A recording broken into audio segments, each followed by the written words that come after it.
TIFU by accidentally sending my entire office a video of me screaming at a squirrel in my underwear. Let me preface this by saying I've been working at my current company for about 3 years now. I work in a pretty relaxed IT department, mostly remote, and our team of about 25 people uses Microsoft Teams for daily communication. We're all relatively chill, but professional. You know, the kind of people who would smile politely if you walked into a meeting with coffee spilled on your shirt, but still talk about it in private chats. Anyway, a few weeks ago, I had a day off.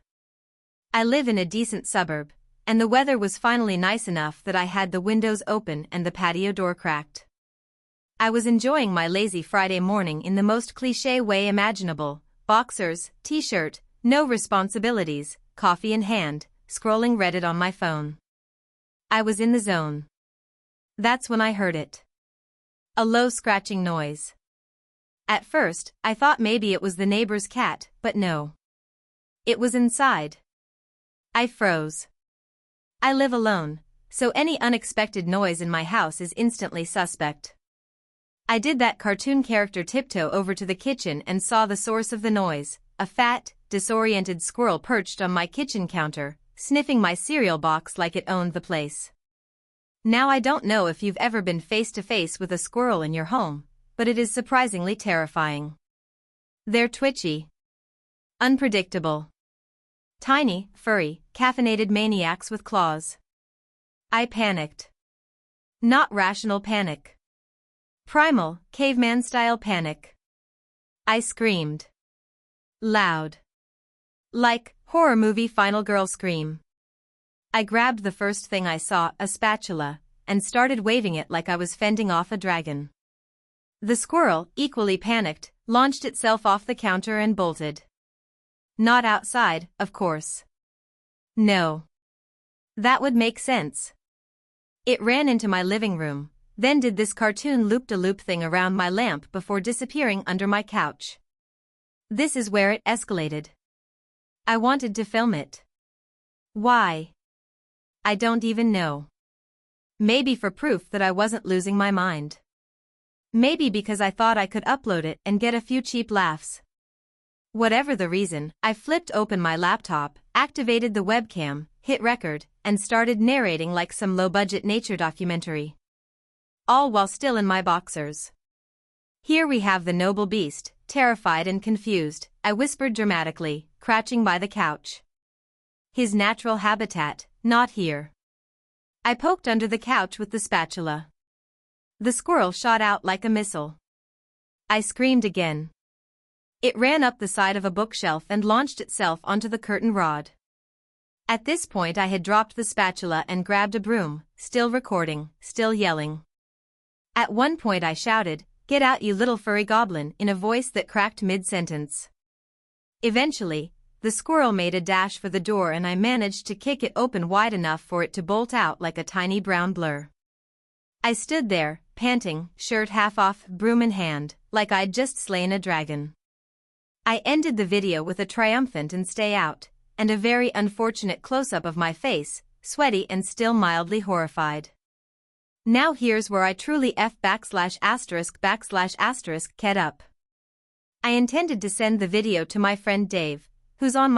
*************************************************************************************************************************************************************************************************************************************̈̈̈̈̈̈̈̈̈̈̈̈̈̈̈̈̈̈̈̈̈̈̈̈̈̈̈̈̈̈̈̈̈̈̈̈̈̈̈̈̈̈̈̈̈̈̈̈̈̈̈̈̈̈̈̈̈̈̈̈̈̈̈̈̈̈̈̈̈̈̈̈̈̈̈̈̈̈̈̈̈̈̈has a legendary appreciation for dumb animal videos. So I opened Teams, found his name, and dragged the video file in. But I didn't realize, and this is critical, that I had accidentally clicked on our full department channel instead of his private chat. And then I hit enter. I watched in slow motion as the upload bar filled. And then, it was there. Glorious HD, squirrel__war.mp4 posted under my name. No caption. No explanation. Just there. Staring back at me like a loaded gun. Panic. I immediately tried to delete it. But Teams, the spiteful bastard that it is, decided to freeze for a moment. Just long enough for 5 coworkers to see it. Then 10. Then my boss reacted to it with a confused thumbs-up emoji. Someone commented, "Is this performance art?" Another just said, "Why are you in your underwear?" My fingers couldn't move fast enough.